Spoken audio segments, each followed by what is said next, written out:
Danach drehen Sie bitte noch Ihre überstehenden Enden ein, formen Sie einen kleinen Knopf und verschließen Sie somit Ihren Strudel. So please twist the ends, form a little button and close your strudel.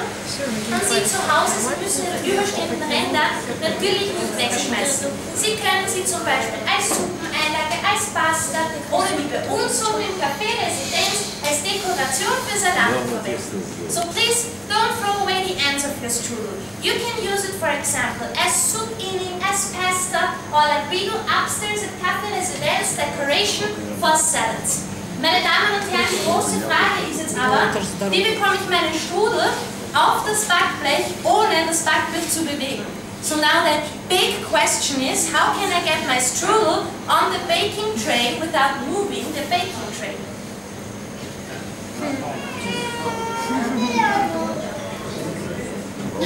Wollen Sie mir helfen? Ja? So a big applause for my new assistant, please. Outfit von mir. Eine Sekunde.